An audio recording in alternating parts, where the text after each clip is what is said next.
Hey guys, welcome back. Now that we've seen the more conventional options on how we do bathroom, I thought we'd just go ahead and cut to the chase. Obviously this will be a presentation with some biohazard, so got my biohazard manual right here just to make sure that we are staying on script.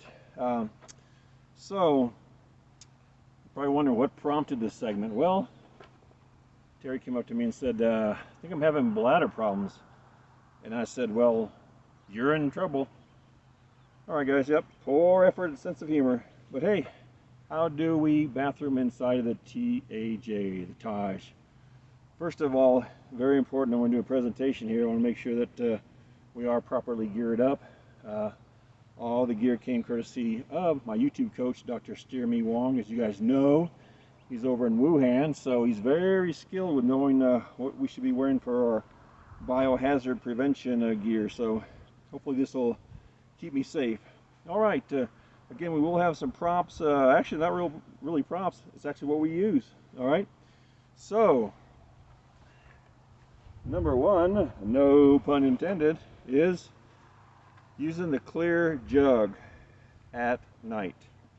Again, why at night? Because hey, could be bears lurking, we want to step outside. Could be lightning bolts dropping in and out, don't want to step outside. So we use and share a clear container. Now there's a benefit, all right, don't lose sight of that. One is that you have the benefit of the early detection of dehydration. I mean, like, I recall recently, it's 3 in the morning, I get a shoulder tap from the wife and she goes, boy, you really need to drink more. I'm going to start calling you Rusty because it looks like you rusted from the inside out. So the next day, hey, drank 3 Dr. Peppers. So the process here, a pro tip for those that want to explore this option, detergent. A nice, fragrant, and it's really enjoyable, more so when you're having to share this. All right. Now let's talk about techniques. All right. Simple for a woman, pretty much. Squat and go, and be done. Now, if you're not real confident in your aiming abilities, always got the funnel option right here. So again, fairly straightforward for the female gender. Now, as far as us men go, it's pretty much a hold and go. So in my case, there, and be done. Now, issues do arise more so for the male folk in terms of, say, if I've got shaky hands, if I've had too much drinking the night before, and it's a little bit awkward and trying to escape me. I mean, don't be dropping this thing, guys. I'm telling you, at 3 in the morning, it's never nice to tap on your wife's shoulder and say, honey, the floor needs mopping. So, all right, again, keep that in mind. Number 2 issue with us guys, bigger belly, we have an obstructed view syndrome, all right? So we'll show you how to counteract that in just a minute. If you're not as fortunate, as tall as I am and as lanky, you have little shorter arms, alligator crocodile style, well, guess what? You're not going to be able to reach. And the 4th concern is, well, this is a family channel, so let me use the word appendage. So again, if the male appendage is too long, all right, they have to overcome that obstacle. Of course, in the winter, you know, it may be a seasonal variance, you know, may be able to use it when you're cold, maybe not when it's hot. So here you go. Funnel as well will overcome all 4 of those obstacles. Now, that being said, make sure you clean the funnel when you're done, because next time you go do an oil change, your car may start misfiring. All right. Now, how about proper disposal? Since we are here to educate you, all right, you've got the campground dump. If you have full hookups, dump it right there at your site, or it may have a dump station like our current location. Dump it right there on the way out, or more commonly, you see a weed that needs to be dispatched, boom, you got it. All right. Now, a couple of important reminders here. I know that Dr. Wong will be shooting me a text here in just a minute, but got to remove the safety gloves.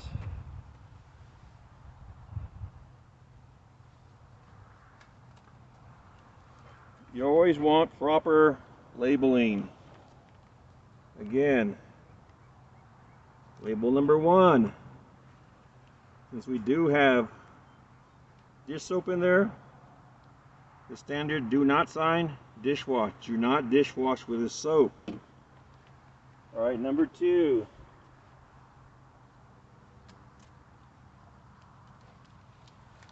Maybe having the kids over. Second label here, if the grandkids are around, no blowing bubbles. And number 3,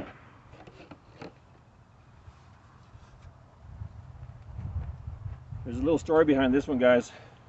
My wife's a great maker of sun tea, and we were at, I believe it was Abilene State Park, super hot. She went on a walk, said, you know, see you later. And I thought we're all good, and I'm walking around, and like I said, she makes a mad batch of sun tea, and took a drink. It's like, whoa.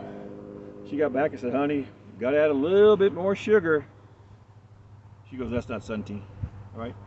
So the third proper label, bio warning, hazard label, is no sun tea. All right. So again, in summary, get my gloves on, so I don't get the nasty gram from the Dr. Wong. All right. Clear container, bueno, health benefits, dehydration. All right. Pretty much simple techniques, hold and go or the funnel. Remember proper disposal, and always remember your warning labels. All right. That takes care of the first half of your business. Now, we'll begin discussing numero dos for you Hispanic watchers. Number 2 for the traditionalists, or the deuce for the younger generation. All right, here we go, guys. The Lugaloo, or more appropriately, I think they misnamed it, should be called Lugapoo. Now the first version was a 5-gallon bucket with a simple swim noodle. I wanted to upscale for my lovely wife. That's the way I like to treat her. So we got a lid, toilet seat, and the upscale paper holder. So it's all prepackaged and ready to go. Now preparation, super simple. Trash bag liner. Prefer the scented model for obvious reasons. Technique, straightforward. Squat and drop. All right, don't confuse that with your CrossFit exercise program. The squat and drop, been used for centuries. All right. Now, warning, ladies, man, us Bubbas, us Leroys, do not leave the funnel next to the Lugaloo. Amidst 2 in the morning darkness, you may be confused. You may feel like, well, this end will work, which, you know, possibility. The problem is right here. No exit. So, again, always separate the funnel. All right, continuing on. How do we layer it? Right here. Exhibit number C, cat litter. All right. Simple as that. Layer it before you go, layer it when you're done. At least that's the female method. Now me, because I'm a cat lover, I have a natural inclination to want to give it one of these. And that tends to get cat litter everywhere, so that's not being very efficient. So for us guys, we also need to layer it as well. Keep it simple, guys. That's the whole model of this channel. And when you're done, lift it out, the bag that is. Don't try dumping at the dump station. The chunks don't work at the dump station, all right? That's for liquids only. So again, public waste, dumpster receptacle, and you're good to go. Now, I know some of you guys are real budget minded, trying to live this simple lifestyle, but please, we discourage recycling the bags, all right? Now, there is one exception that could get dangerous. That's why I'm here giving you the whole biohazard presentation. And that is, you just ordered or just had a friend make you a big old super burrito. I have a friend named Chris Coatsian back there in Colorado. The best green chili in the world. I mean, you'd be farting bottle rockets for 3 weeks. Now that's where it gets dangerous, guys. So we have a gamma seal, all right?